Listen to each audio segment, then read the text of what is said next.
Okay. All right, Wayne, can you start the live stream?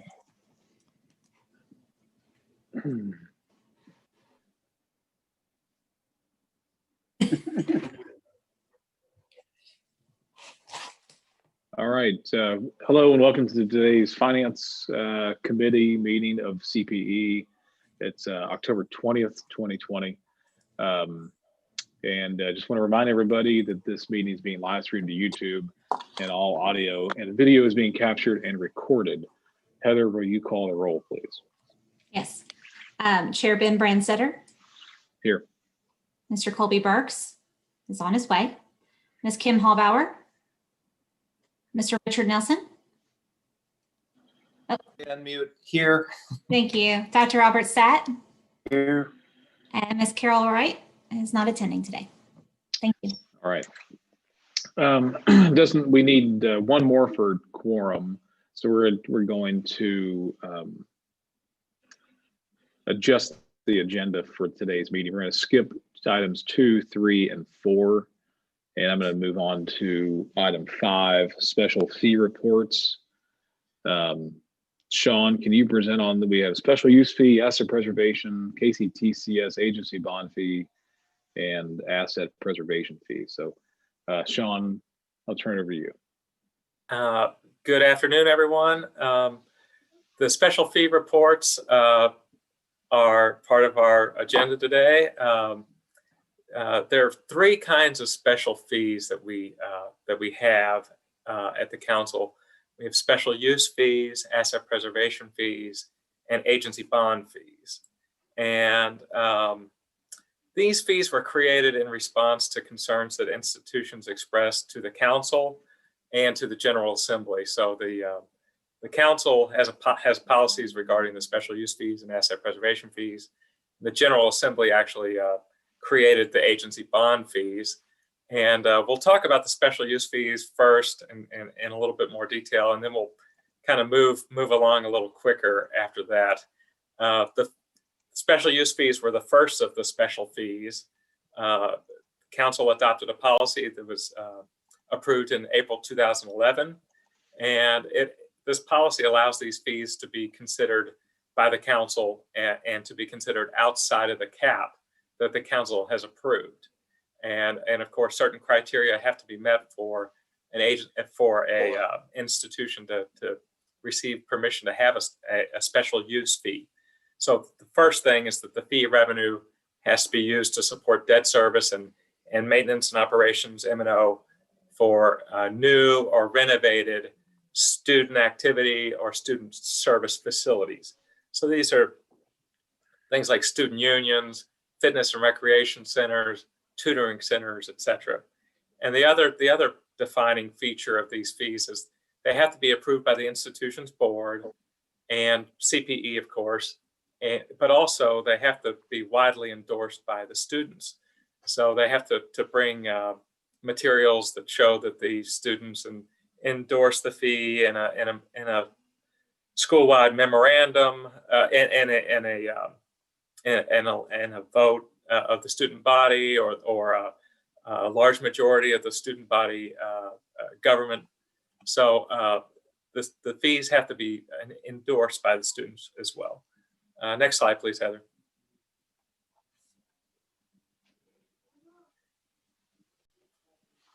So the special use fees address the concern that institutions had that with these tuition and fee caps in place and with less funding coming from the General Assembly, that student life items would never get funded.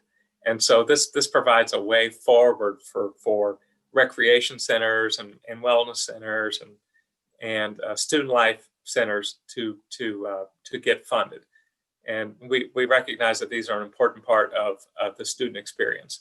So special use fees, like all of the special fees, are not a part of the base rate at any of the institutions. So we make sure that we take those fees off of the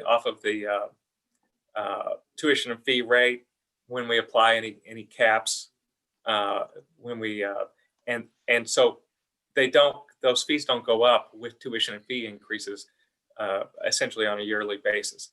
Sometimes CPE has required institutions to phase in special use and asset preservation fees. But for the most part, the fees are static. And as I mentioned before, agency bond fees are only at KCTCS, and they were authorized by the General Assembly.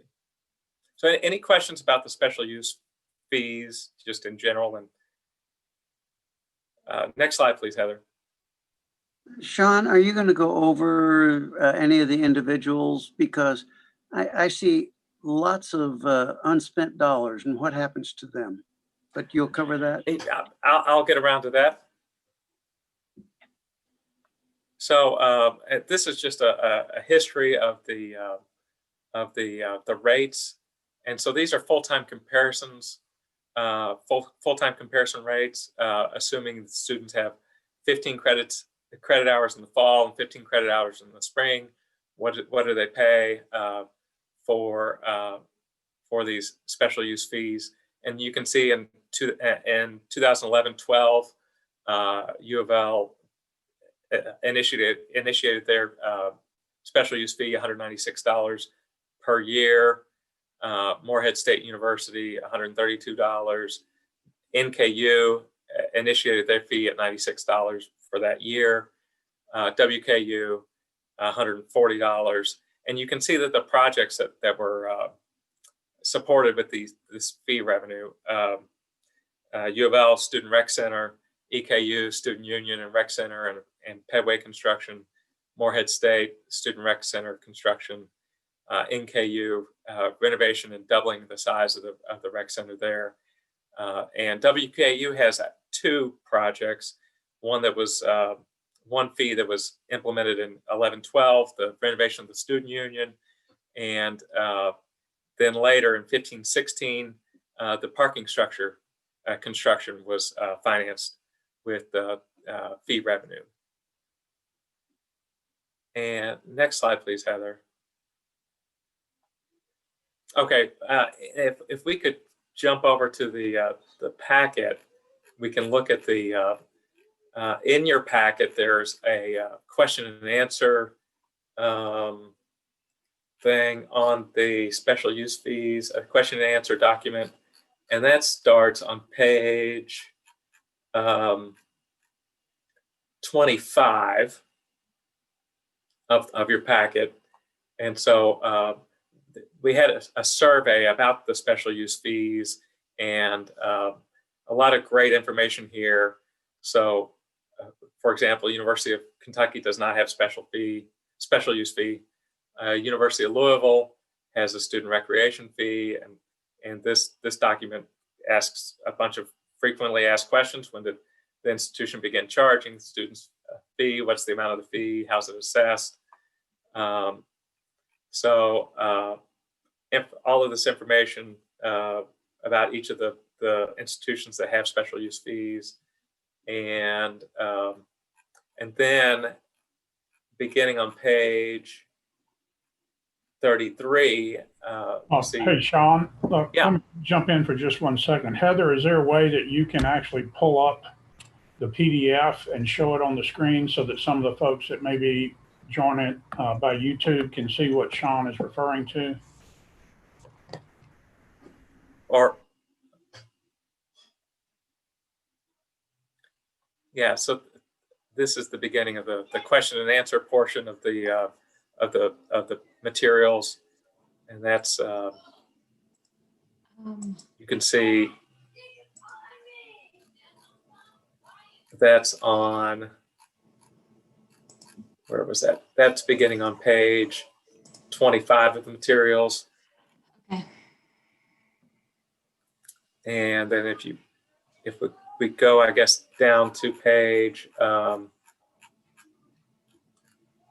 33, you can see fee revenue that was collected in each year and uses of that fee revenue. And Dr. Stack, to your point, that funding has to be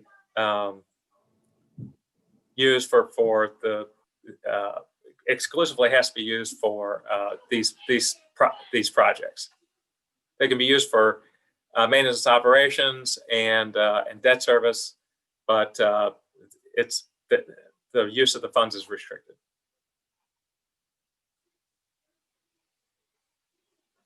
Is it? And Sean, if you want me to switch to some other pages, just let me know. I really wasn't Sure. wanting.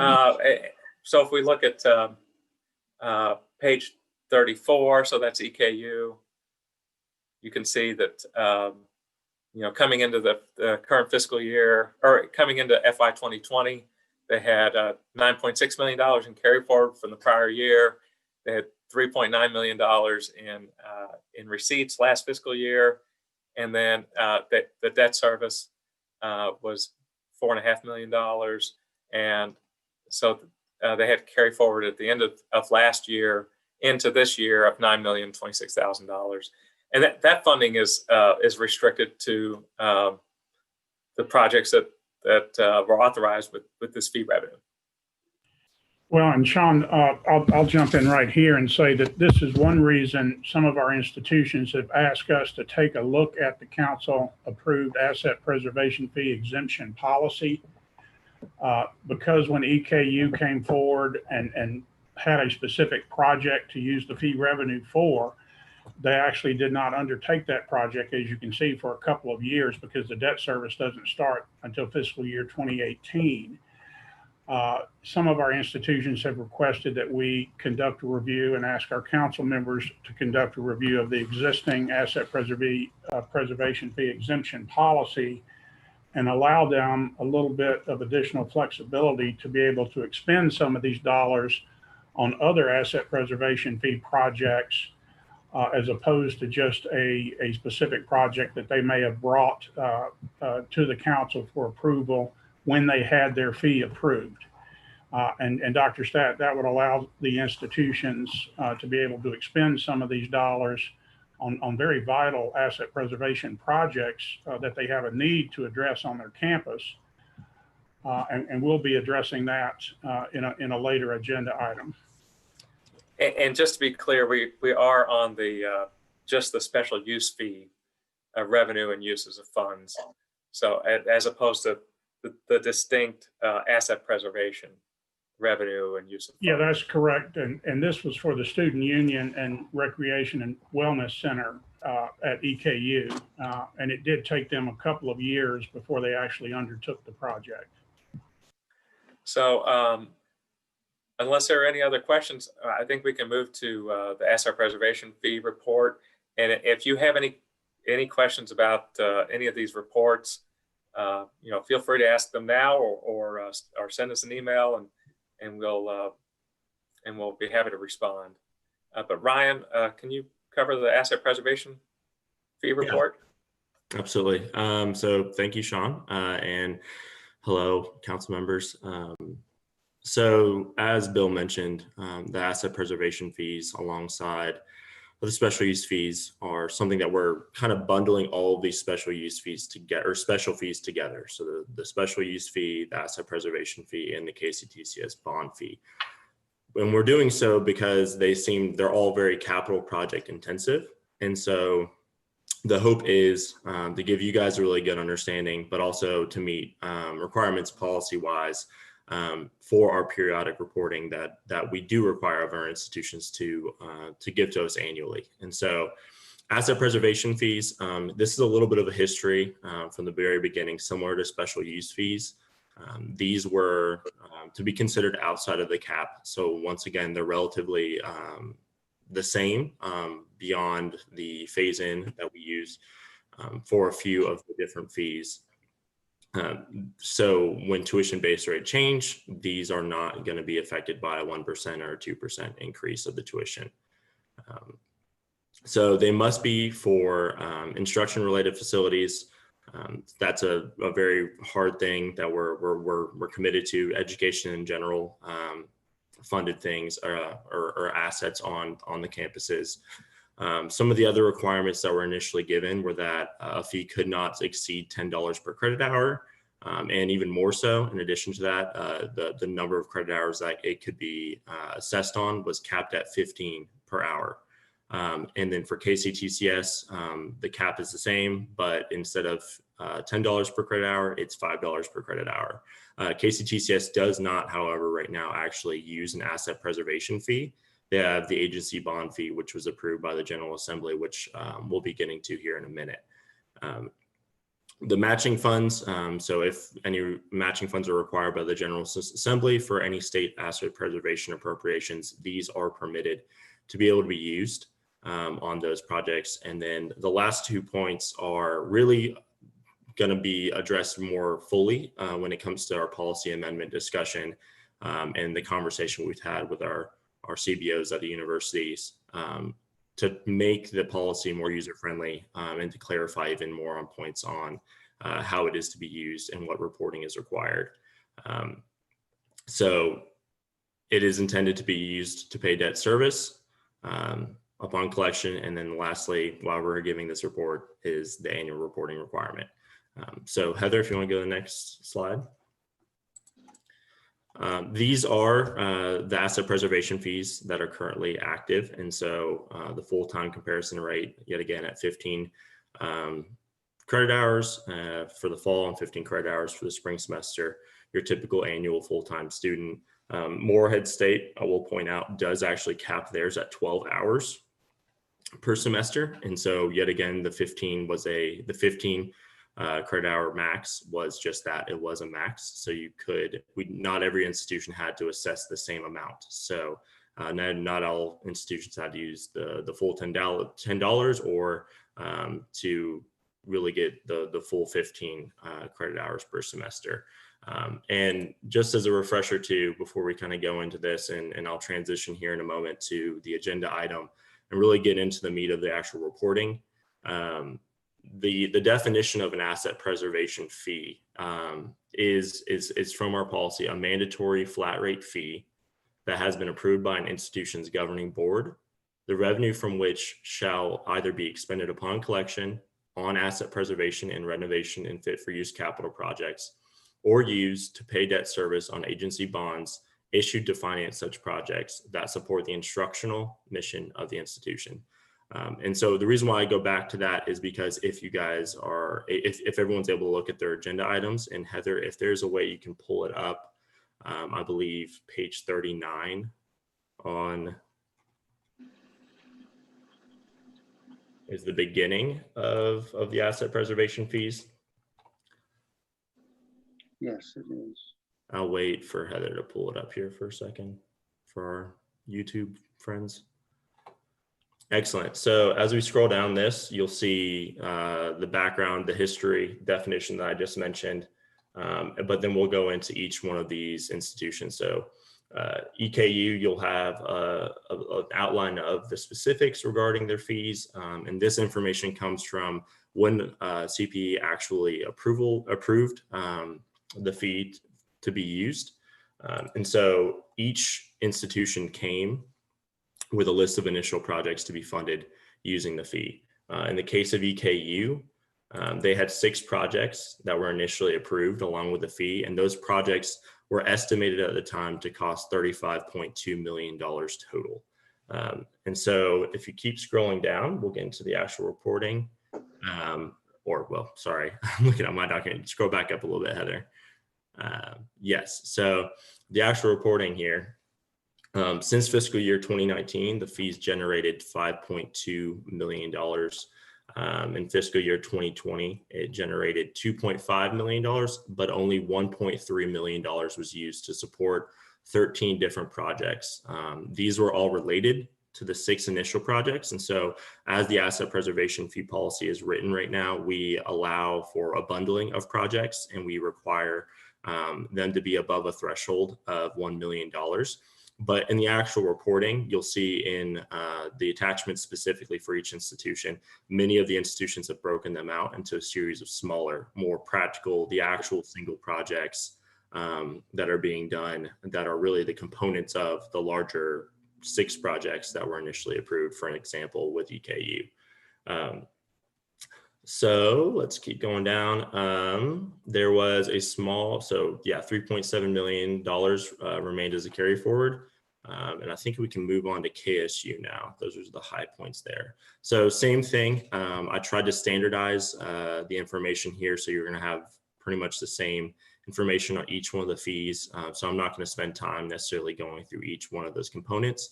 But when it comes down to the actual reporting, The fee was initially approved to be used to support debt service for agency bonds on projects to replace roofs and address water infiltration issues on some of their campus buildings at KSU.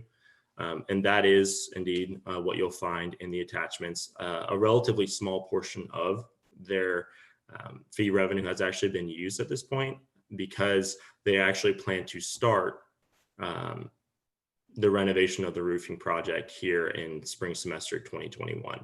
So if you see kind of this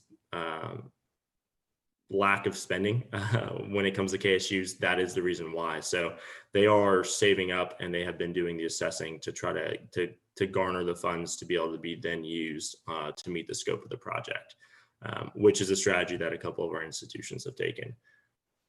So since fiscal year 2019, fee has generated $750,000. In fiscal year 2020, it generated nearly $400,000, but yet again, only $50,000 was used to assess the repair and replacement of Kentucky Hall's roof, which is one of their top priorities again for roof replacement. And this project is again scheduled to be started in the spring semester of 2021. To go to Morehead State University, same sort of information here. Like I said, they are different than the two preceding ones. Instead of exercising their ability to use the full $10 per credit hour with a cap of 15 credit hours per semester, they have instead opted to do $5 per credit hour, capped at 12 credit hours per academic term. And so that's $60 per semester, is $120 annually. And initially they had a list of 9 authorized projects. So when we approved this, 9 projects were authorized, and these were estimated to cost $760,000 total. And since fiscal year 2019, the fees generated $1.5 million. $754,000 of that was generated last year, or in fiscal year 2020. And this was expended much like how EKU has broken out their larger projects into a series of smaller projects on 10 projects that total $253,000. So $715,000 remained as the carry forward. Once again, this is all still going to be used on asset preservation projects, but different universities have taken different strategies on how to save, to issue bonds, or to finance a project directly once they have the funds to be able to meet the project scope. And then lastly, Murray State University. Murray State did exercise the $10 per credit hour max alongside the 15 credit hours as well. But that begins actually with this fall semester. So this academic year that we're in currently, they are actually charging that full rate. Prior to this, so academic year 2019 to 2020, the fee was $7 per credit hour, and it was capped at 12 credit hours per semester. So this was a phased-in example of the asset preservation fee. And in the initial approval, 2 projects were approved. Both of them were regarding the Waterfield Library. Projects addressed heating, ventilation, air conditioning, water intrusion, but ultimately the projects were estimated to cost $1.1 million total. And you'll see that they were able to meet those requirements and with the revenues they raised from the fee. In fiscal year 2020, that is the first year of the fee being implemented. So in that year, about $1 million was expended on the 2 Waterfield Library projects. And they did fully draw down all of their revenues and left no carry forward in regard to the asset preservation fee at the end. So there is more information on the fee revenue and uses at the end in each attachment. There are descriptions, titles, yes, as Heather keeps scrolling down. You'll find varying levels of description, but we just asked for some simple descriptions from the campuses. I believe Murray State actually is a good example who gave us a large amount of this information regarding the projects. Granted, because they only had 2 of them, Morehead State as well. So if you're interested in learning more about exactly what projects the asset preservation fee is going to support, This is a really good example, and a lot of our institutions have really taken the care and time to give you guys a really good understanding of how crucial this is, and how much it really is helping them to meet their asset preservation goals. So if anyone has any questions. Yes, I do, Ryan. And maybe I should know this, but when do the fees sunset, or are there sunset provisions for the fees? Yes, there are. So we have in our policy that they are set to terminate in 25 years. Or the other case is whenever, so actually in regard to the special use fees that Sean spoke about previously, it's whenever the bonds that were used to finance the projects are retired. So within these as well, those agenda items, you should see, I think it's the third point in the bonds, the history section for each institution will actually display the termination plan for those fees. And so they'll have a schedule for that retirement and an estimation for that if that's possible. But the goal, I think, is 25 years, which I think for most of our institutions, because it was approved in 2018, is 2043, if I remember correctly. And Sean, correct me if I'm wrong, but on the special use fee, there's the option to have the amount of the fee reduced to a level that will at least cover the ongoing maintenance and operation of That's correct. some of those recreational student life type facilities projects, correct? That's correct. Yeah, so there's definitely a plan for retirement. Actually, with all three of these, the termination procedure has really been clearly outlined, even with the General Assembly's approval of the agency bond fee for KCTCS as well. Any other questions? Not hearing any. I'm going to move on to the KCTCS agency bond fee, if that's okay. All right. Heather, do you mind pulling up our slide?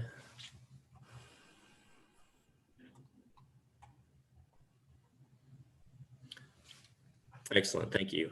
So first and foremost, I do want to say thank you to our friends at KCTCS. This is approved by the General Assembly.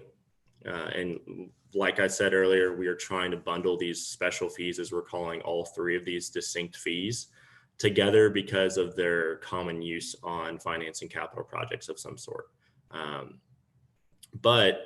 Because CPE was not actually the entity that approved the agency bond fee, and it was adopted and authorized by the General Assembly in the 2014 to 2016 budget bill, they're actually not required to annually report to CPE, but they're really gracious and to put in above and beyond work to be able to give you guys a really good document, particularly regarding the descriptions of each one of the projects that's been financed. So in this meeting, we're probably not going to have the time to be able to go through and walk through necessarily every single project, but I do really advise and recommend you guys look at those because it's really great information, and it's a really good example of how these fees can really go to strengthening our institutions to really better equip our workforce. So yet again, this is a General Assembly approved fee. Back in 2014, 2016, the total amount that was actually approved for was $194 million. And that's because the fee revenue is intended to be used for debt service on $145.5 million of agency bonds that were issued for what they call Build Smart projects. So the Build Smart initiative is a KCTCS initiative that's centered around this capital project initiative, but also how that fuels the workforce, our state's workforce needs. So the reason why it's only $145.5 million of that fee revenue is intended for agency bonds is because the other 25%, which is 48.5 millions, is actually to be funded by private funds or other funds raised by KCTCS colleges. So there is a 25% match that's required by each of the system's institutions. Initially, the fee could not exceed $4 per credit hour in fiscal year 2015. But in the years after, and it is currently this, it is assessed at $8 per credit hour. Currently, you'll see this as well for more description, the attachments 14 of the 16 Build Smart projects are either complete or underway. The remaining 2 projects have been designed, but they have not begun construction yet. So Heather, if you'd like to go to the next. Quick question, Sean. I think I already know the answer, but I'm sure that you know. We don't include the $8 per credit hour fee in the base rate when we do tuition and fee increases at KCTCS, correct? That's correct. We do not. We So the remove fee, that, apply any increase, and then add that fee back. and that way the fee remains a constant $8 per credit. Correct. All right. Yeah. So that is also outside of that tuition fee cap, similarly to the special fees and the special use and asset preservation fees. I'm actually gonna, I made a mistake. Heather, can you actually step back a slide? I jumped the gun a little bit. Sorry there, Sean. So the agency bond fee, just because it has been around a little bit longer, here's some kind of, there are more reporting details. And yet again, these are the high levels. The agenda item will be a good reference for more information. But since its inception, it's generated $52.6 million. And through fiscal year 2020, $44.7 million in fee revenue has been used to pay debt service. So much like a lot of the other fees, they do have a significant carry forward. In this case, it's $77.9 million, and it was that at the end of fiscal year 2020, which again, it just meets the strategy. A lot of these projects, they're either waiting for matching funds or they're waiting to collect in order to meet a project scope better and to meet the debt service payment and the principal and the interest incurring on that. So there's a myriad of other reasons as well that our partners at Wendell or like Wendell Followell at KCTCS could also give. The 2 projects, just as a note, that are yet to have begun construction are the Big Sandy Community and Technical College's expansion of the Pikeville campus and the Somerset Community College's Arts and Humanities building. So those are the only 2 projects that were initially approved and authorized in the 2014 to 2016 budget bill under the Build Smart initiative that are yet to have begun construction. Everything else is, as I mentioned, either complete or underway. And then there's further descriptions are in the agenda item as well. And yet again, I do recommend taking a look at that because they really did a great job of providing descriptions, pictures, and a great narrative of how useful this fee has been for them. Okay, Sean, unless there's Heather, if you'd go to the next slide, I can walk them through this information item. Murray State University has 4 projects that they plan to use asset preservation fee revenue to fund in the current fiscal year. So the first is the Lovett Auditorium HVAC project, which we will discuss in detail in a bit. But it's a $2 million project, and about $600,000 will be financed through use of this fee revenue.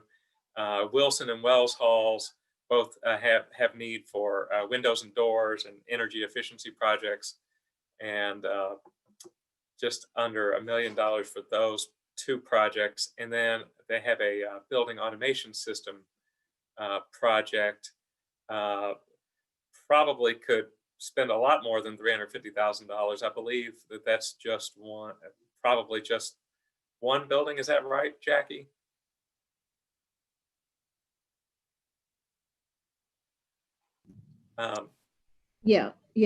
Sean, that's just for one building. If we have some extra, we may put towards another project that we'll fund internally, but we think we can just get one with that amount. But the automation systems are just vitally important to make sure that these buildings mechanicals are functioning as they're intended, and for the health and safety and security of the people that use these facilities. And I really encourage you to read the descriptions that have been provided on these projects. I think the write-up shows that that this fee revenue is being put to very good use, and fee revenue would not be there if not for the council adopting this policy and allowing institutions to charge these fees. So if there's any questions about the projects at Murray State University, now is a good time to ask them.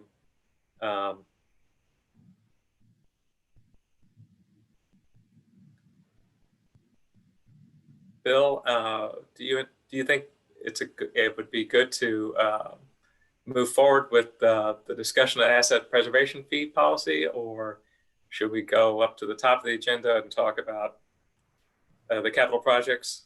Well, let's ask our chair if we have a quorum yet. Chair Brandstetter? Yes, we do have a quorum now. Heather, could you call Colby in on the roll, please? Mr. Colby Burks, would you join the party, please? Yes, I am here. Great, thank you. One second. Hey, Colby, if you can turn on your video, we'll need your video on in order for you to vote. Thank you. Perfect. I got it.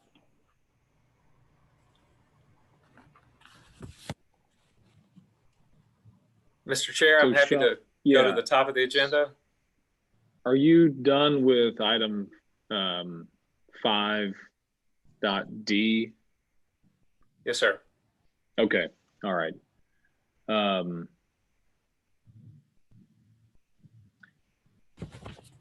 Yes, if that's all right, let's go back up to the top and do approval of the minutes first and get that out of the way so we don't forget that. Minutes from our August 18th meeting. Can I have a motion? If you need a motion to start discussion, I'll make a motion to approve, but I have a Thank you. point. Okay, is there a second? I'll second that, Ben. All right, Dr. Stat, you had a clarification? Yes, while I wasn't there, I read the minutes, and it's in the call to order, you've got the date of July 9th, but that's not accurate, is it? The date of the meeting was August 18th. Yes, I'll make that amendment.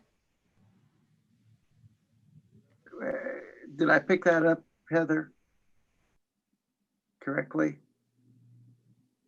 Yeah, You probably she's gonna did. make that. Yeah, she's gonna make that change.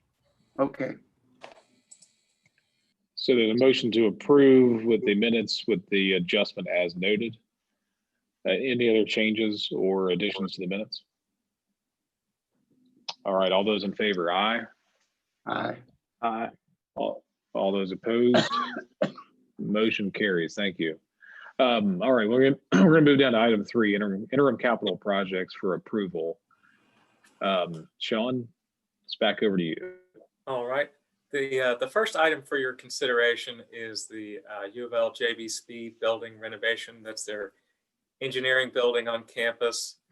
The project in front of you is a renovation funded with agency restricted funds, $18.7 million. This project, and Heather, if you could get the PowerPoint up, it has my notes on it.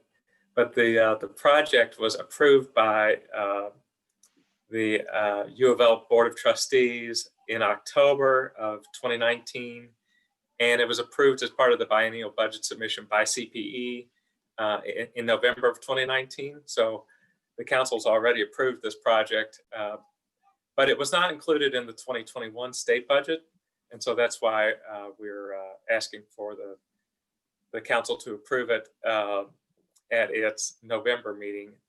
Interim approval is allowed by KRS 164A 575. That statute allows post-secondary institutions to initiate non-general fund capital projects as long as they meet certain criteria.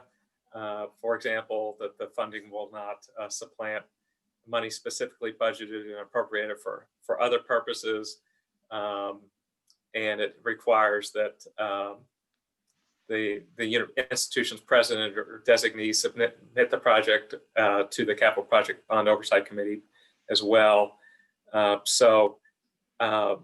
We are asking for the Finance Committee to endorse this project for full council approval in November. The project is desperately needed to improve the heating, ventilation, air conditioning system at the JVSP building. And I'm told that that is a top priority, and that all mechanical repairs will occur before any kind of aesthetic renovations take place. So I can either move on to the next project and you can consider the two together, or we can have a discussion on this project. Are there any questions about this project? Yeah, Sean, you said it was not included in the 2020-21 state budget. So are they using 100% institutional funds on this? Correct. This is agency restricted funds. And so they're allowed to get interim approval for the project. Okay. And so this was, is that date correct? It was approved by the U of L board in October of 19, not October of 2020. Correct. Okay. All right. Okay. And we have folks from the University of Louisville if you have any questions.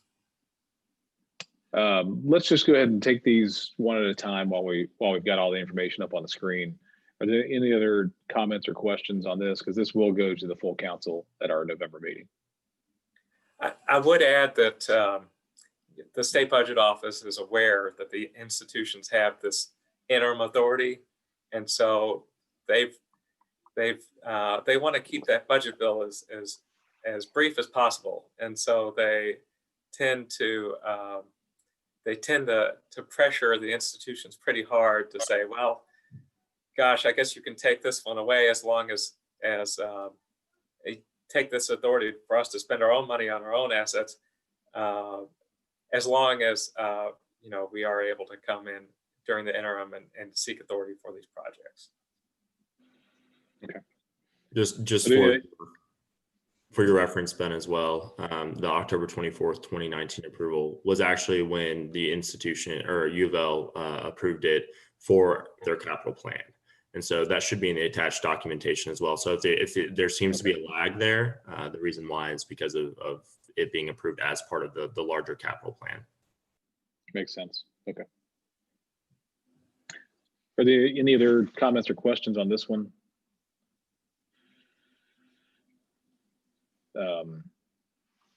Sean, I guess let's go ahead and move on to the next one, and then we can just do a global. We just approve both of them in one motion. Okay, the next project is also a U of L project. U of L received an $8 million grant from the NIH, National Institutes of Health. So this is a federally funded project. It also was approved at the same board meeting by the Board of Trustees meeting at U of L, and CPE approved this project as part of the biennial budget submission. It also was not included in the 2021 state budget. The project would renovate the 8th and 9th floors of the medical tower. The 8th floor would house the mechanicals for the 9th floor vivarium, and a vivarium, of course, is a research setting for to house animals and observe animals that are being used for research. And interim approval is allowed for this project using a different and older statute. This allows all state agencies and post-secondary institutions to initiate projects that are funded primarily with federal or private funds. And so the preference of the budget office is that we use this statute as the authority whenever possible. So after CPE approval, this project would go to the Capital Projects and Bond Oversight Committee as well. So we recommend that the Finance Committee endorse this project for full council approval at the November meeting. All right, thanks, Sean. That one seems pretty straightforward. Any other questions or comments on this project or the other one? If not, we could have a motion for approval, which would go to the full council meeting in November. And maybe Richard or Colby, if you guys can make the motion. Yeah, I'd be glad to. I make the motion that Okay. we approve this for the entire board to take up for consideration in November. Great. Second. All right. Can you clarify that it's for both projects? Sure. I move that we approve both of these projects for the entire board to consider in November. And I second that. All right. Thanks, guys. Any further discussion before we move for approval? All right. So motion on the floor is to approve both interim capital projects for the University of Louisville to go to the full council at our next meeting in November. All those in favor, aye. Aye. Aye. All those opposed? All right, motion carries. Thank you very much, Sean. Are you also doing item 4, interim capital project delegation of authority request is up next? So this is a project that we talked about just very briefly. It's at Murray State University. Their Lovett Auditorium has need for some renovation of its heating, ventilation, air conditioning system. It's a historic building, and some problems have developed with the air conditioning system. So the ductwork is starting to sweat, and the plaster is right there on top of the ductwork, and it's a bit of a challenge, and it's just in need of some attention. This is a restricted fund project, so that's institutional funds. It's a $2 million project, and $600,000 of that will be from asset preservation fee revenue. And this project is scheduled for Murray State board approval at their December 4th meeting. Since the board has not approved the project, and really the board approval of a project is what initiates that project, what establishes the project. So staff recommends that that the finance committee seek the council's delegation of approval authority to this project. And as I mentioned, it will repair the ductwork and replace the HVAC system. And this interim approval is allowed through one of the statutes I mentioned previously, the one allowing post-secondary institutions to initiate non-general fund capital projects. And of course, this project would go after council approval, which would happen after the finance committee were to consider and approve this project at its December meeting, would go to the capital project and bond oversight committee. And so this is a project that really needs to be moved along, and so Murray State and CPE staff decided that this was its best and quickest way forward. So staff suggestion is to have the finance committee ask the council for approval authority. And Jackie Dudley is here from Murray State and would be able to talk about this project if there's any questions. So we're flipping this one around a little bit from an approval standpoint. So, and I may have missed this, but when do you anticipate finance committee coming back? I believe we have a December 15th meeting. Okay, so we have to do this after Murray's board goes through it. Correct. Fair enough. Okay. Help me understand. So you have a note on there, $600,000 from asset preservation fee revenue, and I don't have that table that you went over previously showing what their fees are. Was this project listed as part of their capital projects when we approved that asset preservation fee? When we initially approved the asset preservation fee at Murray, they had only listed 2 projects that totaled a little over $1 million, and they completed both of those projects. And so that's the reason for the information item from Murray that we presented, listed new projects for this year's fee revenue to fund. So Murray's funding that out of cash flow and not Correct. debt service. Gotcha. Okay. Everybody else has been funding that out of debt service. Not everybody, but others have been funding that out of debt service. Okay. So let's take Dr. Statz's comment about the sunset. The way Murray's approach is, we're just going to pay for it out of cash flow. So if we don't have a project, it would effectively sunset it by itself.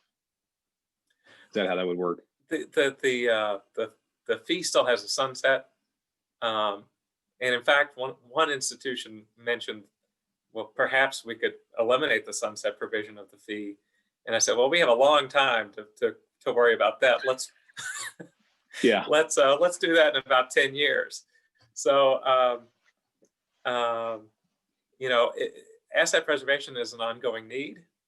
And I think when the asset preservation policy was written, we anticipated more institutions to bond fund projects.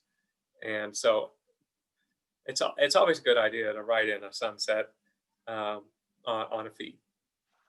To be specific, under the asset preservation fee report, as mentioned earlier, under the history, the 3 bullet points there, the last bullet point is the termination plan for each one. And so for Murray States, it is scheduled as their initial approval stated back in 2018, that it'll be terminated in 25 years at the end of 2043 to 44.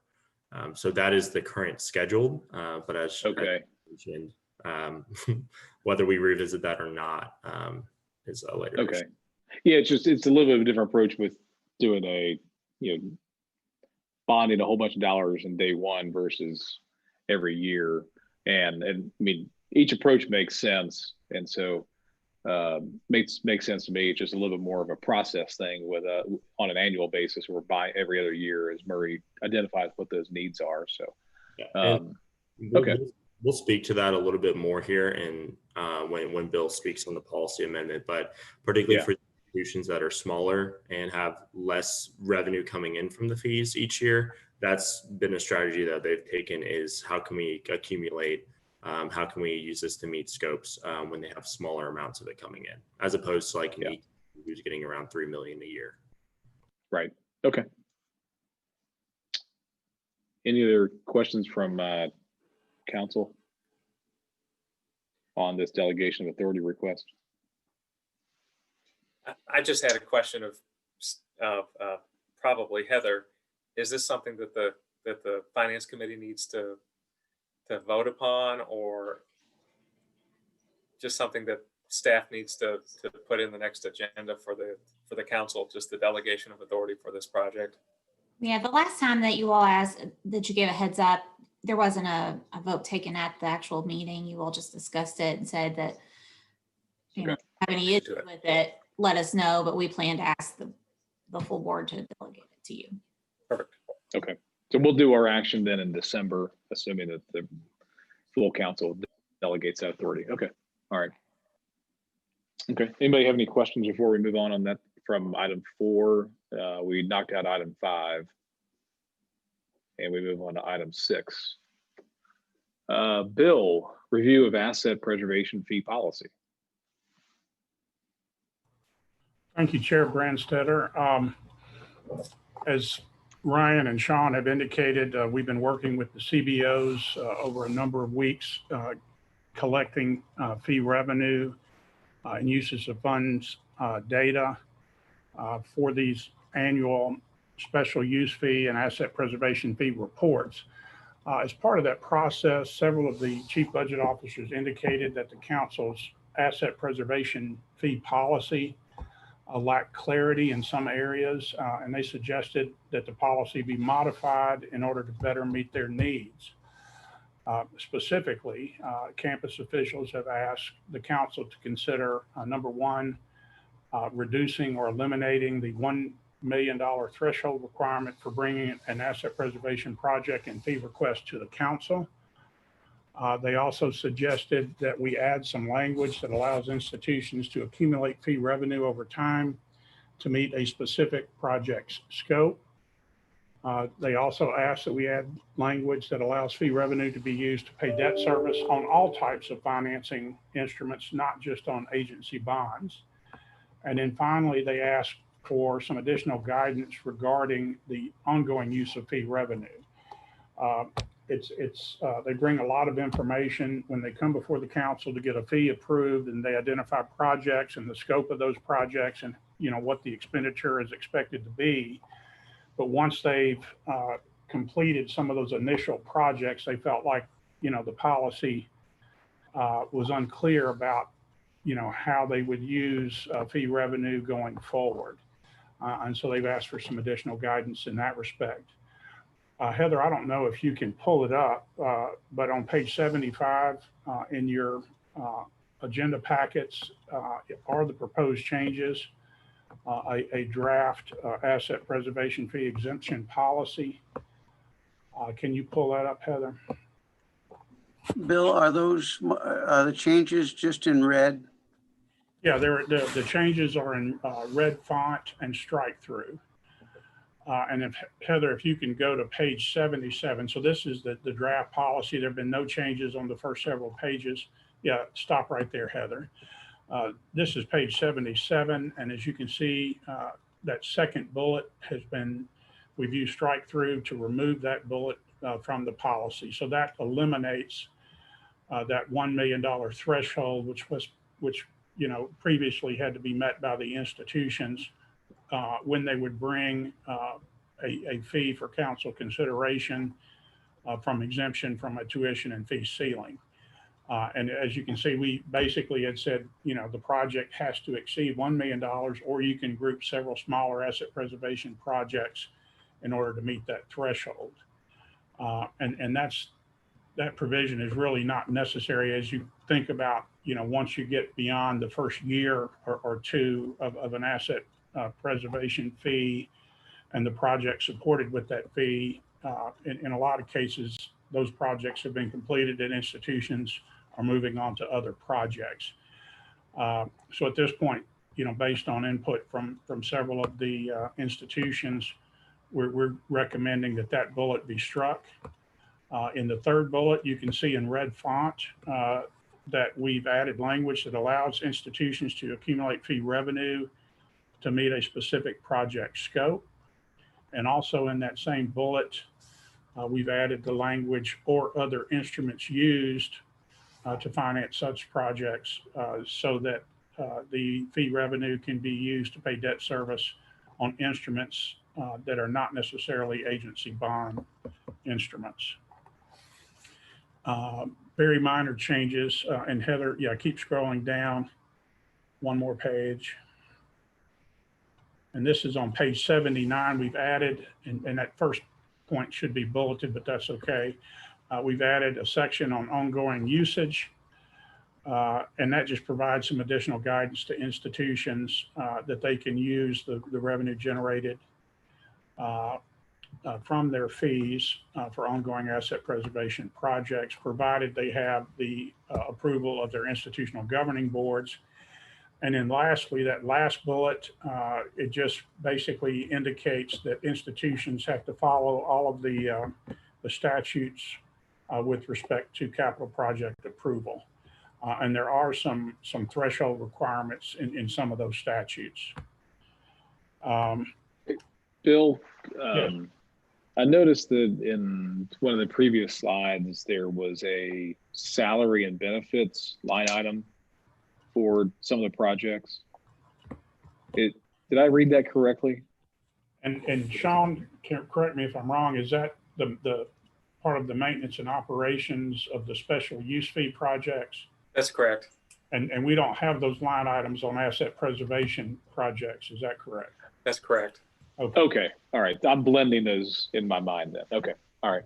Well, and that's allowed because I did that earlier and Sean corrected me. And I'll have to correct Sean about correcting me in public meetings once we get past today. You need to be in the same room with him, Bill. Yeah. Yeah. Anyway, we're still in the process of vetting these proposed changes with campus presidents and some of the CBOs that didn't come forward with suggestions. But we also wanted to go ahead and share this draft policy with the members of the Finance Committee today because we want your input. If you review this policy and you see other areas where you think a change needs to be made, please let us know. And we'll share that with the campus CBOs and with the presidents. But our plan as of today is to bring a final proposal for council action at the December council meeting. So does anyone have any questions? You mean the November council meeting? No, the December Finance Committee meeting. Oh, Finance Committee. Okay. All right. Yeah, Very good. we would get you to approve any changes before we would go before the full council. So that would be in their first meeting of 21. Right. Is that correct? For Okay, the full got it. council. Yeah, that's correct. Okay, great. Okay, that makes sense. Dr. Stat, you had a comment? Just simply that I think added flexibility is a plus to the whole program because you never know when things are going to break. And having a little leeway does help. Yeah. That's all. I agree. All right. Anybody else have any other comments or questions? I think from my perspective, I think the changes seem reasonable, and I look forward to the final version of that in December. Well, and as I said, if any Finance Committee members have any suggestions that they would like to see incorporated into the final draft, please send me an email and copy Sean. Great, thank you. Bill, we're going to stick with you. Item 7 is update on the post-secondary education working group on performance funding. That's a Okay, thank mouthful you. right there. Thank you, Chair Brandstetter. The third meeting of the Performance Funding Working Group was held on October 7th. At that meeting, there were 3 major things on the agenda. Staff presented financial impact information for the public universities and for KCTCS. We reviewed campus summary statements that were submitted to CPE by the institutions, and I'll go into a little more detail about that in just a minute. And then lastly, we shared a proposal that had been developed by several presidents for how the funding model could be applied in the 2021-22 fiscal year. In terms of the financial impact information, we shared tables showing the dollar and percent change in state funds for educating students between fiscal years 2016-17 and 2020-21. We also shared tables showing the change in each institution's percent share of total funding. And lastly, we shared a graph that showed the change in per student funding over this time period. And we've actually attached a copy of the PowerPoint that we shared with the members of the working group. And we'll take a look at that in just a moment. During the review of the campus summary statements, we shared information obtained from the institutions that identified 3 things: ways that the funding model were working as expected, any unintended consequences of the models, and then finally, what were some of the recommendations for change to the models that the institutions wanted to bring forward. Lastly, that proposal that I mentioned a minute ago that was developed by several university presidents, it had several components. It called for adopting a 0% stop loss provision next year in 2021-22. It called for adopting a perpetual 2% stop loss beginning in 2022-23. So there would be a 2% stop loss in 2022-23, and then a 2% stop loss in every year thereafter. And then lastly, it requested consideration of modifying the small school adjustment in 2021-22 in the model so that the fiscal cliff that is facing KSU, Moorhead, and Murray would be eliminated. Now, the first two components of that proposal were discussed at length during the meeting. We didn't quite get to the third proposal. No final decisions were made by working group members, but several indicated that they're not supportive of adopting a 0% stop loss provision next year, although the majority of institutions were supportive of having a 0% stop loss. And just so council members know, a 0% stop loss basically means there would be no carve out of institutional base funds to put into the post-secondary education performance fund in the second year of this biennium. So unless the General Assembly appropriated new funding to the performance fund next year, there would be no dollars to distribute using the formula. And so that's what that 0% stop loss means. As I mentioned a minute ago, a copy of that PowerPoint presentation is on page 81 in your packet. Heather, are you able to bring that up? I am not going to go through this in any detail, but I thought it might be worth just sharing with you a couple of the slides that are in this presentation. A lot of it, the slides are straightforward and you can read through those and there's no need for me to go over those, but Heather, are you able to bring that up? Yes, give me one moment, please.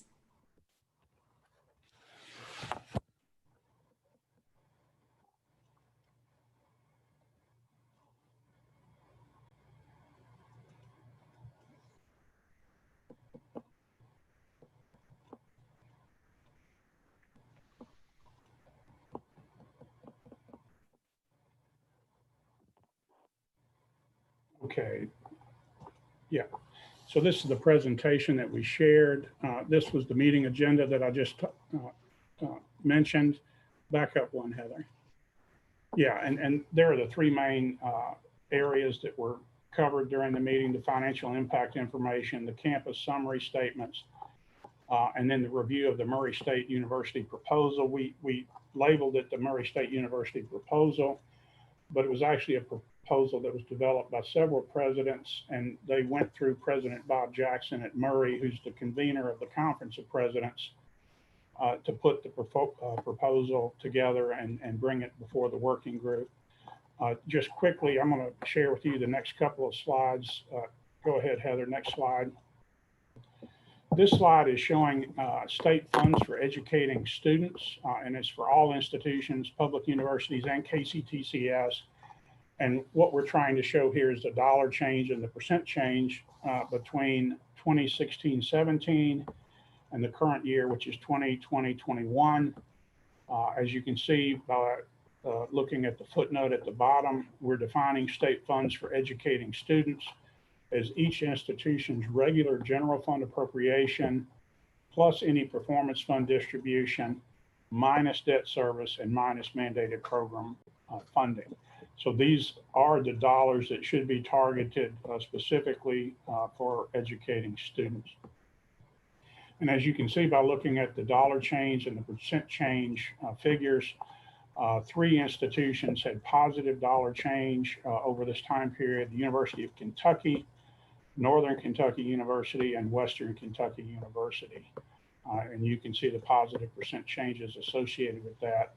I do want to point out in red font in the upper right-hand corner, these figures are showing the combined impact of both state budget cuts, and there were two over this time period, a 1% mid-year budget cut, and then an enacted budget reduction of 6.25%. But then it's also showing the impact of shifting of funds as a result of the performance funding model. Does anyone have any questions about this particular slide?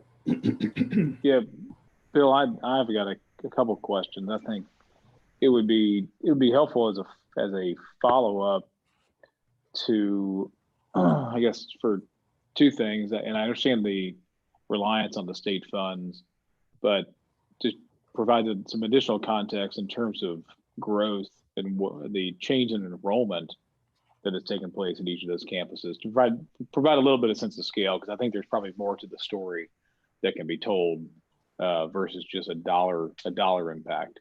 Would you guys be able to provide as an additional column on the right hand side, the percent change of enrollment from 16, 17? Okay. Yeah, absolutely. And we do provide some enrollment information, although it's in the aggregate for all of the public universities, and then it's a breakdown by sector. And I'll show you that in just a minute, but Sure. we can provide the breakdown, for each individual institution as well. Yeah. Go ahead to the next slide, Heather. This slide is just taking the dollar amounts that were shown on the previous page, previous slide for fiscal year 2016-17 and for fiscal 2020-21, and it's doing a percent of total. So of the total dollars that were appropriated in 2016-17, UK had 23.9% share of those total dollars. And then in the current year, UK increased their percent share by 0.8 percentage point up to 24.6%. And again, the same three institutions, University of Kentucky, Northern Kentucky University, and Western, were the only three institutions that had a positive percentage point difference over this time period. And I neglected to say one thing. Heather, if you'll go back one slide, and this has to do with the note that's in red font. Some of you may recall that there was by statute, a required 3-year phase-in for the performance funding models. There was to be a 0% stop loss in the first year, a 1% stop loss in the second year, and then a 2% stop loss in the third year, which is the current year. And so over that 3-year phase-in, the maximum amount that an institution should have potentially given up in terms of redistribution to other institutions should have been 3%. But if you take the 6.25% budget cut plus the 1% mid-year budget cut plus the 3% stop loss contribution, that's why you have an institution like Morehead State University that actually are showing a 10.2% reduction over this time period. It's a combination of contributing stop loss dollars and not getting any of their stop loss contribution back in terms of performance distribution. And then they're getting hit with the entirety of the 6.25% cut and the 1% budget cut over this time period. And that's why we've said previously, and we've said it to the working group, and we've said it to the finance committee before as well, in a budget cut scenario, some institutions are actually receiving what is the equivalent of 2 budget cuts in the same year because they're giving up their stop loss contribution and they're getting hit with the full impact of the state budget cut. Okay, Heather, go forward 2 slides, please. This gets to a little bit of what you were speaking to, Chair Brandstetter. This is the state funds for educating students per full-time equivalent student. And this is just for the public university, so it does not include KCTCS. This is a little bit different time period. This is the same starting year, 2016-17, but the ending year is 2019-20 instead of 2020-21. The reason for that is we don't have final fall enrollment for fall semester 2020 yet. We should have that by about the first week in November. And so we're going to update this chart so that it is the same time period, 2016-17 through 2020-21. But what this chart is showing is that institutions that you would expect to see an increase in their per student funding actually had an increase. University of Kentucky went from $6,296 per student to $6,355. So that's an expected increase. If you look at Northern Kentucky University and Western Kentucky University, you can see increases there as well. And I neglected to say this, but I'll say it now. The blue bars, of course, are fiscal 2016-17, and the red bars are fiscal 2019-20. what was not expected, but there's an explanation for it, is why some institutions like Eastern Kentucky University, Morehead State University, Murray State University actually had increases in their per student funding, even though their state funds for educating students actually went down. And the reason for that is readily apparent on the next slide. If you'll go to the next slide, Heather. We've had a decline in our full-time equivalent student enrollment. The graph on the left is all public universities. The graph on the right shows a breakout by sector among the public universities, with the research universities shown by the red line and the comprehensive universities shown by the blue line. But as you can see, going back to the graph on the left, we're down about 5,500 plus students, or about 5%. Since fall of 2013, we've been losing about 1 percentage point per year in our FTE enrollment. And of course, the real downward trend started after the fall of 2015. There is a difference by sector. If you look at the chart to the right, the comprehensive universities are down, close to 6,000 students, or 10%. The research university sector actually has had a slight increase in the FTE students, 407 students, or 1% increase, but that is being driven, as you can see, the bullet on the upper half of the right side of the page. UK is the only university that actually had an increase in their FTE enrollment over this time period. They grew by 951 students, or about 3.4%. Just quickly, Heather, show on the next slide. We've got similar information for KCTCS. And again, these figures are the combined impact of state budget cuts and performance funding. But you can see that about half the institutions had positive net change in their funds for educating students. About half the institutions had negative. Go ahead, Heather, to the next slide. And then this shows the change in the percentage point share of total state funds for the system. So that's the financial impact information. And we're going to share some additional financial information at the November meeting of the Post-Secondary Education Working Group. And we'll share that information with the Finance Committee as well. If there are no questions about these financial impact slides, go put the PowerPoints back up for a second, Heather.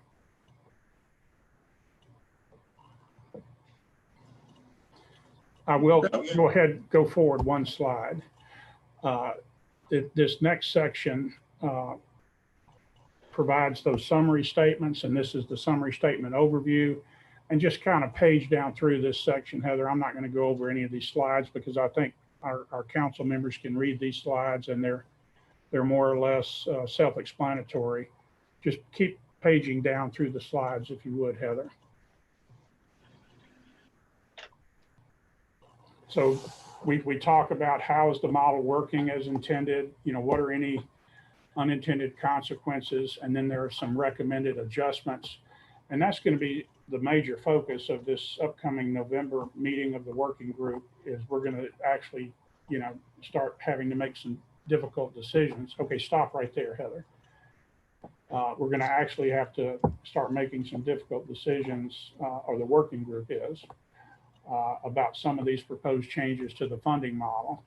But I did want to share with you this slide and the next slide, because this is that proposal that several presidents developed and took to President Jackson at Murray State. Component number one, they basically were saying, we want to continue to run the funding model according to statute with any modifications identified by the working group and approved by the General Assembly.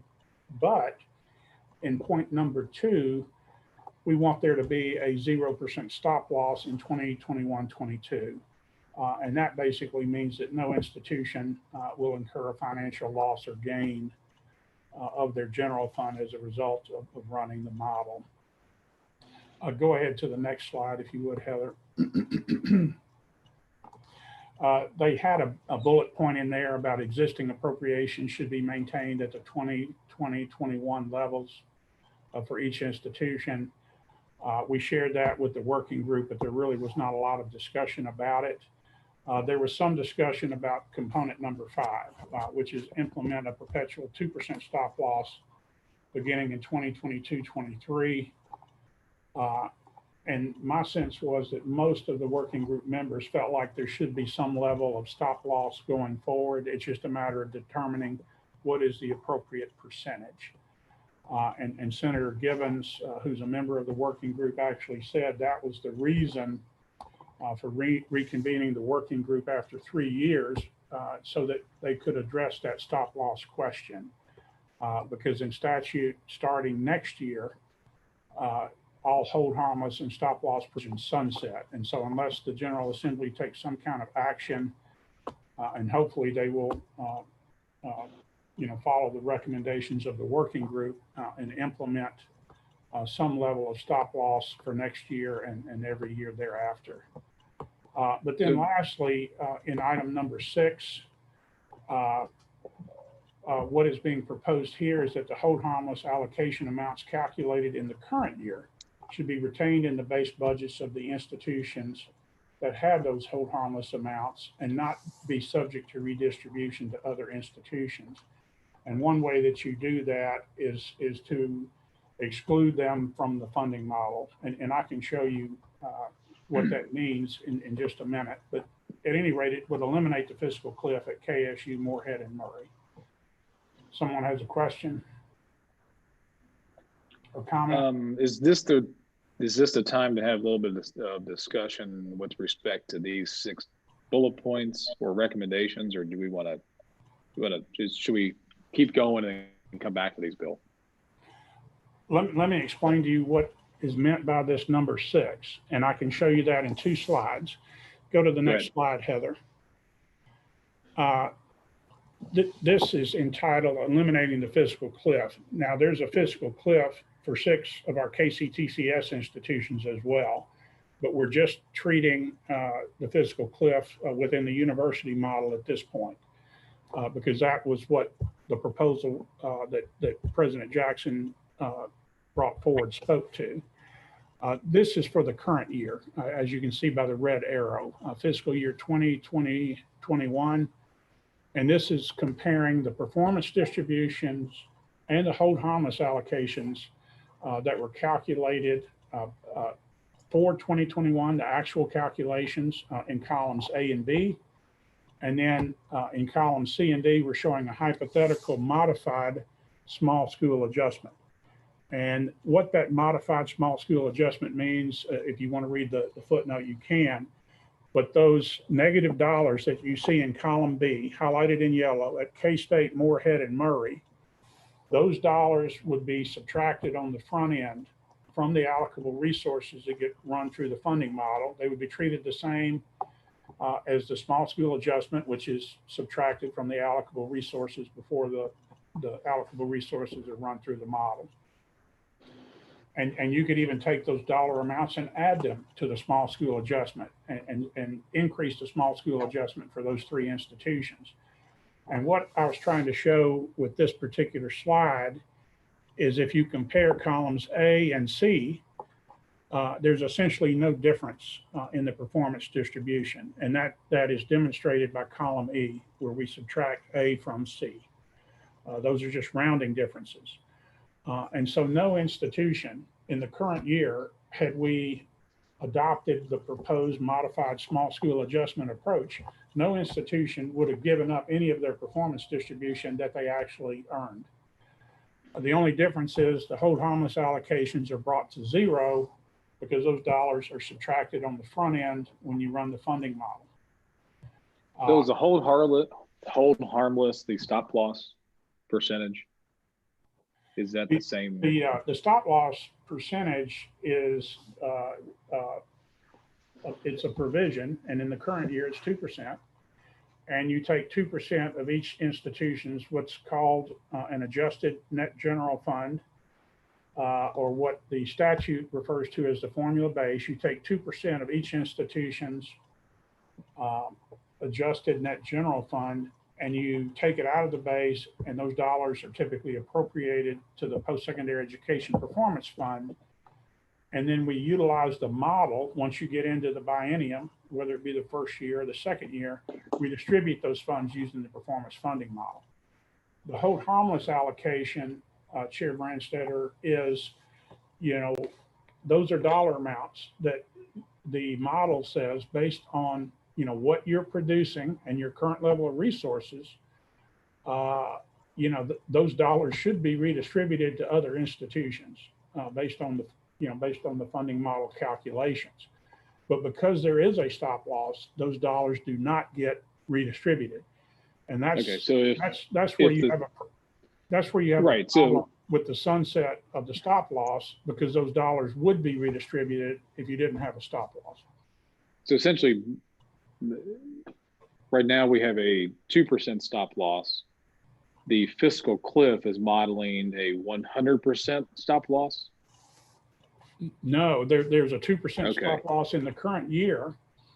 And Right. that's, and for the university model, that totaled 11,679,600. What's in column A Okay. is the entirety of the 2% stop loss for the universities. It was about 15 million in total, and KCTCS has the balance that was distributed among their institutions. So what is being distributed in column A is the 2% stop loss. What is in column B are the dollars that, if there had been no stop loss, would be distributed among the institutions as well. And that's money that institutions still have in their base. KSU still has 6.9 million in their base, Moorhead 2.8 million in their base.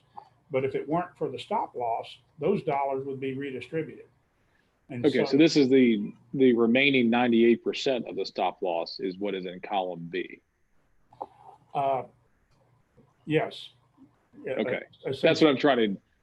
That's what you're trying to show here. When you essentially it's modeling if we go to from 2% to 100% on the stop loss. Yeah, currently every institution, every comprehensive university has a small school adjustment that's about 4.5 million.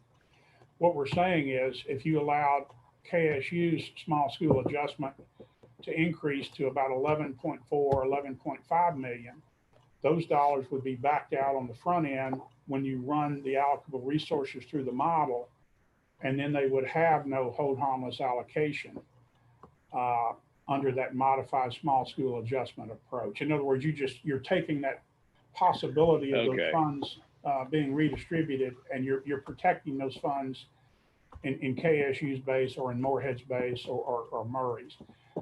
So we're changing the variables within, or the the constants, but now you want to look at it, the factors within the model. Okay, that's what this is doing. Okay, so this is. Yeah, and that's what they have proposed, which is basically saying, those institutions have those funds in their base. Let's treat that as water under the bridge. But Bill, go back to that cost per student table. Yeah, Heather, can you do that? There's Moorhead and Murray. I'm sorry, what page was that? It's the graph. It's about the 5th or 6th slide.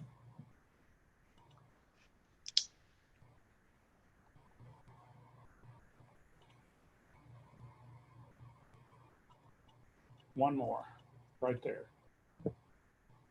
Okay.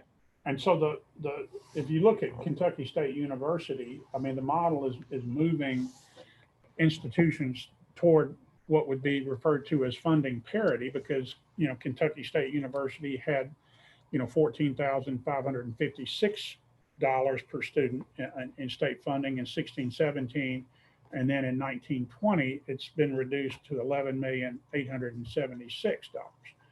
Yeah, but they also had a pretty good increase in the number of students from that in 16-17. I mean, 16-17 I think was the trough of their enrollment, right? You're absolutely right. So Okay, that's so there's more than just that one factor being at play in this absolutely, analysis. absolutely. Okay.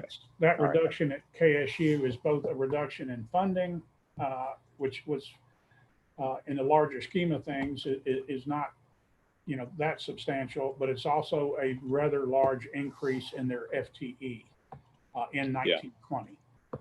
Okay. So All you're right. absolutely correct. And the reason Eastern, Moorhead, and Murray appear to be having increases in their funding per FTE is not because they receive more money, it's because their FTE declined proportionately more than their reduction in funding. Correct. Okay. All right. Thanks. Yeah. So Okay. Heather, going back to where we were. Yeah. Yeah, Heather, go back to the slide where we were. But in just to make sure that everyone understood what we were talking about, this next slide that we're looking at now shows fiscal year 20, 21, 22. So we're looking a year into the future. So both of these hypotheticals, the current model with no changes and the modified small school adjustment, have to operate under some assumptions, and you can see what those assumptions are in the footnotes.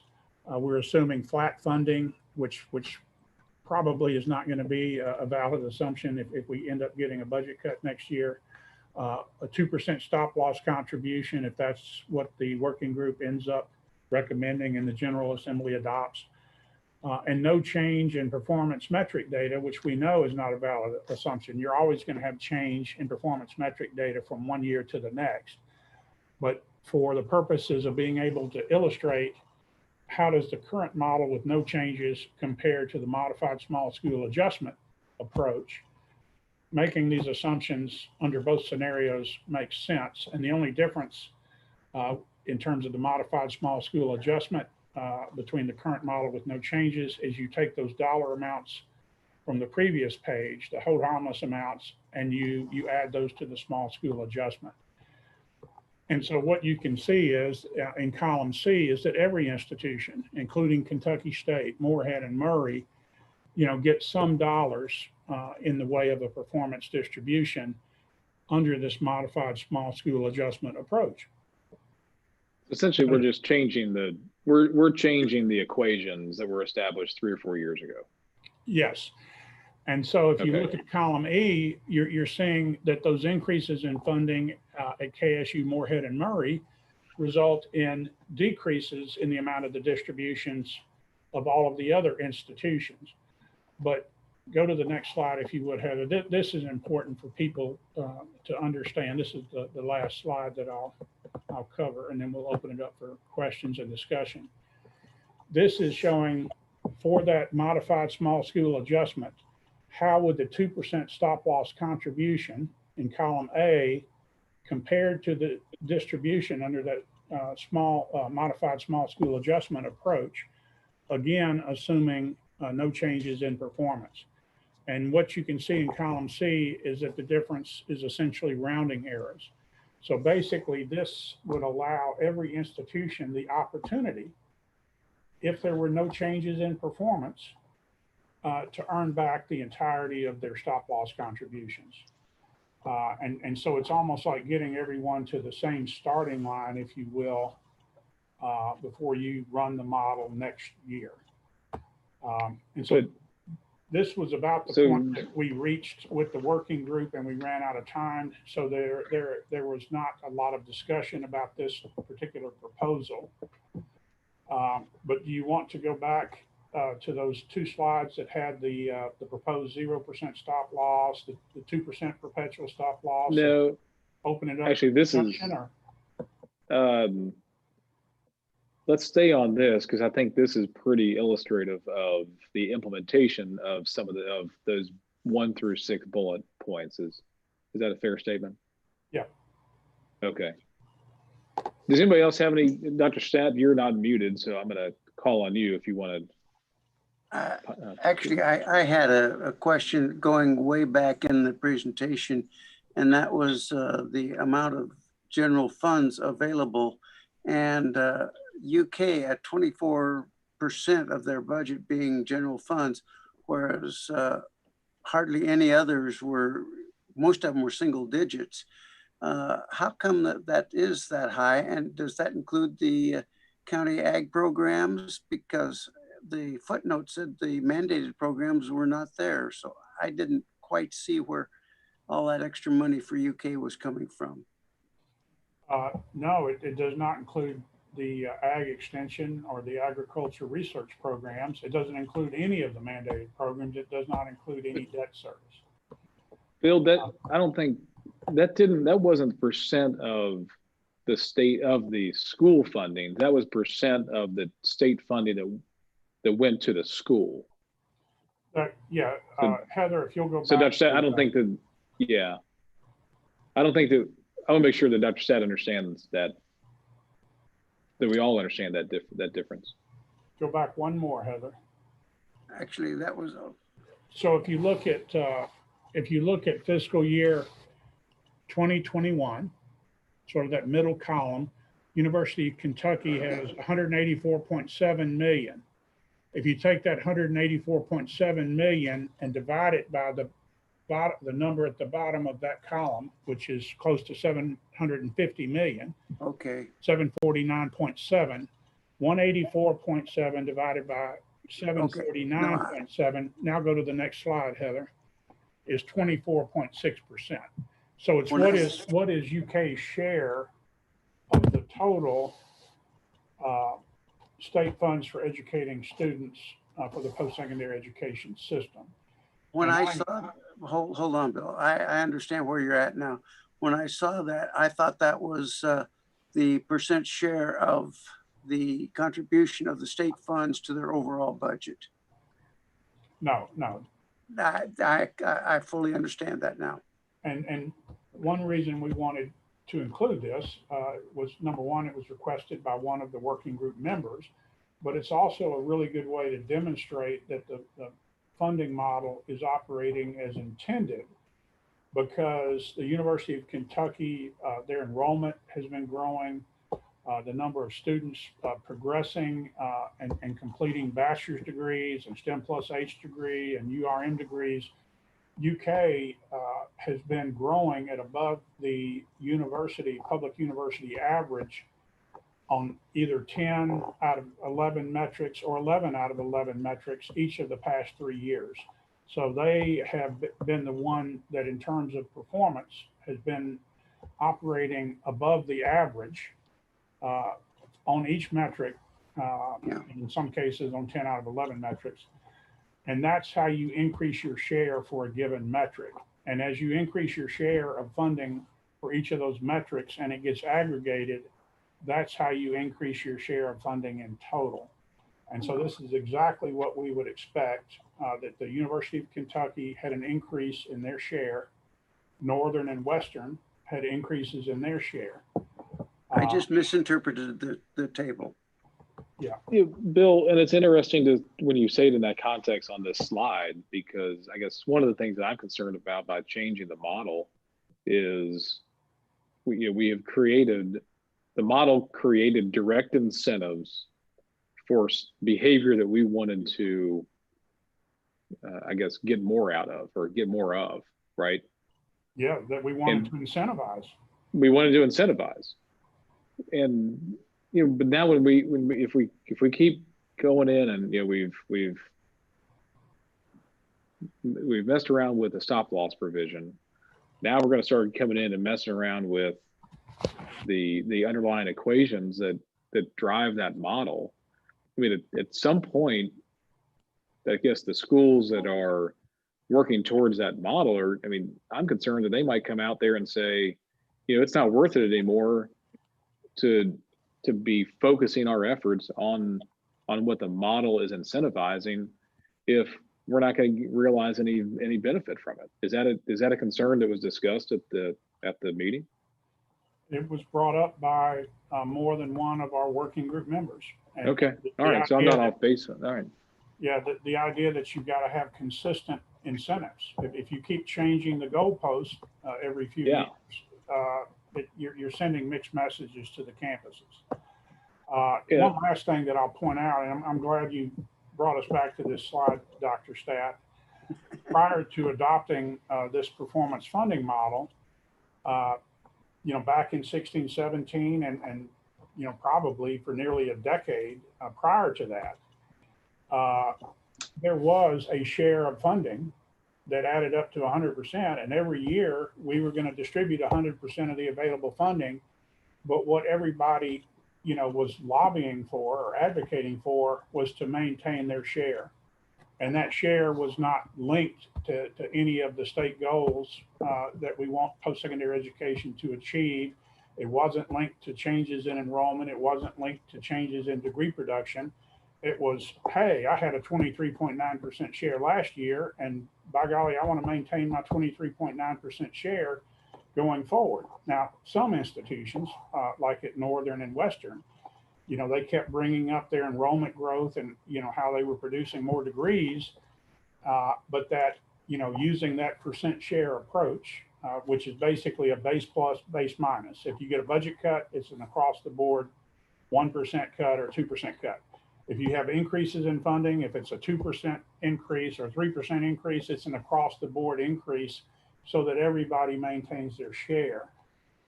And so what we have transitioned to over the past 3 years, including the current year, is that that share now can change based on what you're producing in terms of those student success metrics. And those student success metrics are tied to the goals and objectives of the state in terms of helping us get to the 60% college attainment by 2030, overarching goal. So, Bill, on the notion of the 2% stop loss has always been very counterintuitive to me. In my mind, it should have been a 98% stop loss is what we've actually been doing, because we've been reserving 98% of the funds and only applying 2%. So I've always kind of struggled with that. But the initial legislation that governs this says that 2% is going to go to 100% in the next. Well, it was supposed to be this fiscal year, but it got delayed to the next fiscal year, right?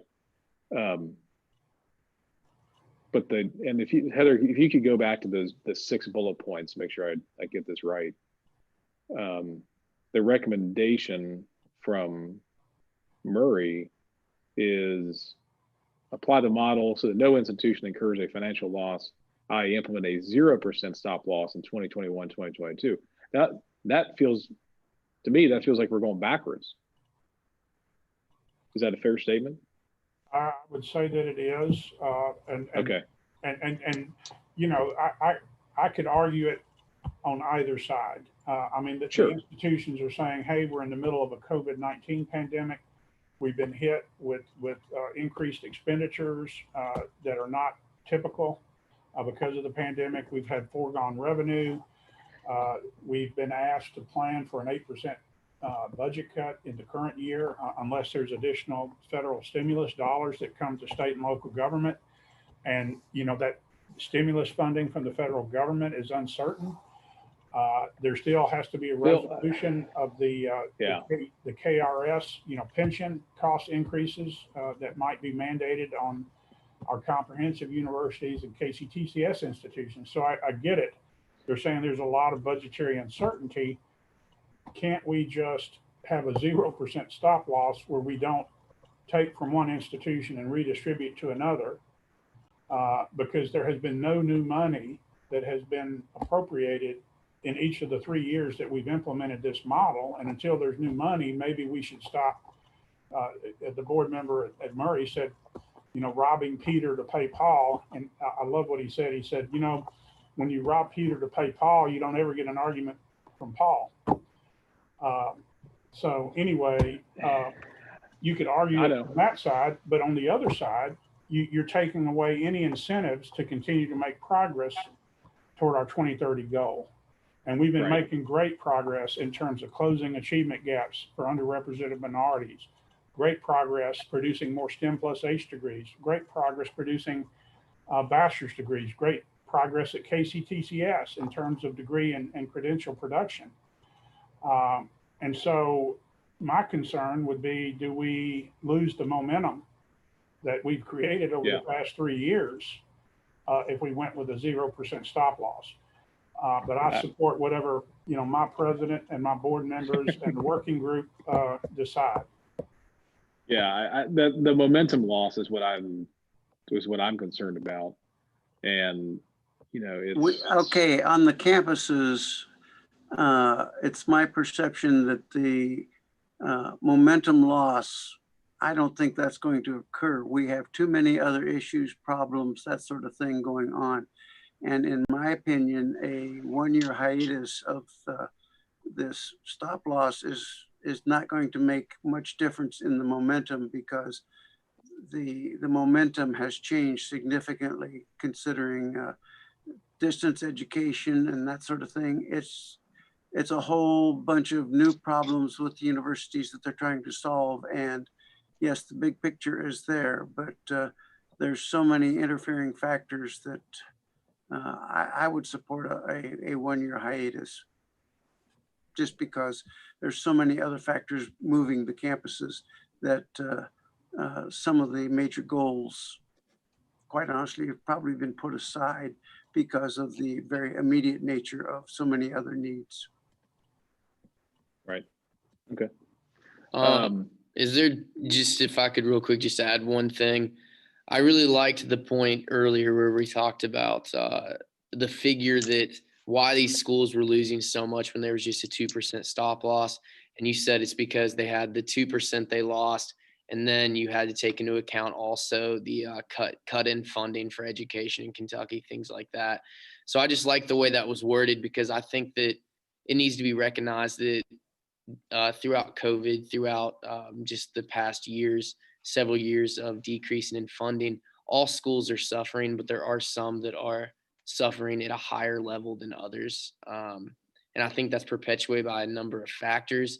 I think that you said earlier that we're taking from schools and putting it back in the system to distribute it to others throughout this system. Just to even specify that more, I think we're taking from the exact same few schools and we're giving back to the exact same few schools. And I know the whole point of this model is to incentivize these different policies to be implemented, these different ideal factors to for these schools to achieve that. And I don't see how taking money is going to achieve that, especially during this COVID crisis. And it's almost like there's a political cartoon right now where it's the elephant and the donkey, and they're in a rowboat and they're going different ways. They're each pedaling different ways, so the boat's not moving at all. And I can't help but think that that's through this process, through the taking of money from others, through the lack of funding that are be given to these same schools. If we don't implement a stop loss, we're not going to be able to achieve the other things, because those very schools that are losing the most money through these stop loss provisions are the same schools I think that are the most affordable to rural students, that are going to be able to help us get other policies passed. So it's almost like this policy is in the rowboat with other policies, and they're not allowing the boat to move, I think, as much as otherwise could be. Excellent point, Colby. And I will say that, we did a survey, performance funding survey of not only the universities, but KCTCS institutions. We requested these campus summary statements from all institutions. The almost unanimous unintended consequence that we get from every institution is that they never expected, and of course, CPE certainly didn't expect, that the model would be implemented with no new funding, and not only no new funding, but a couple of budget cuts mixed in over the 3-year phase in. And that's been the biggest rub, I think, regarding perceptions and attitudes toward the performance funding model. And it's a growth oriented model. And one thing about a growth-oriented model, yes, we're in, at least at UK, enrolling more students. At most of our institutions, retaining more students and graduating more students. And yet, the state is not providing any additional appropriations to help fund that growth. And that's unsustainable over the long term. All right. Richard, I don't want to leave you out, but I appreciate you thinking of me, Ben. I'm just taking it all in. I think some good points have been made. You know, it's an Yeah. unusual season that we're in. The universities have been hit hard by COVID, and along those lines, I'm just curious. So this is kind of a different but related question. How are the universities faring financially this semester? Do we have any updates on that? I'm just kind of curious what the financial picture is of our universities. Bill, I don't know if you could speak to that, or do we have a snapshot? Richard, that's a question bigger than we have time for, I think. Well, and Just a we have been snapshot. collecting, we have been collecting data on the impact of COVID-19 in the current year, both in terms of increased expenses, increased costs related to COVID-19, and then also what are some of the foregone revenue. And we actually reported that at a previous finance committee meeting. But we've been asked to put together a presentation before the Interim Budget Review Subcommittee on Education, November 10th, which is asking that same basic question. And so we're contemplating, me and my staff, getting a request out to our chief budget officers to update, some of that information about the impact of COVID-19 in terms of increased costs, in terms of revenue impact, because that's something that this interim budget review subcommittee wants to know about. The other thing they want to know, what are the budget priorities for post-secondary education in the second year of this upcoming biennium? And so that's something that we need to have a discussion about with my president, members of this committee, because we're also contemplating maybe trying to put together some kind of a statement, some kind of a resolution that could be endorsed by the finance committee, approved by the council, that basically says, the priorities for post-secondary education have not changed. We need operating funding to support, growth that has occurred as a result of the performance funding model. We need funding for asset preservation. We've got a $7 billion plus need for asset preservation expenditure on our campuses. And so we would like to work with the CBOs and with the presidents to get some of that information that we could include in the presentation for the 10th. But we would like to bring that to the finance committee and think about coming up with some kind of a statement or some kind of a resolution that could be adopted, that we could go forward with in January and say, hey guys, post-secondary education is part of the solution to some of the problems that we're facing right now. We've got a lot of people out of work. We need to retool. We need to retrain. Post-secondary education can do that for you, but we need resources. Bill, those are all good points, and I feel like we are behind in terms of where we would be in a normal cycle, getting ready for a budget session. So let's make sure we talk about that.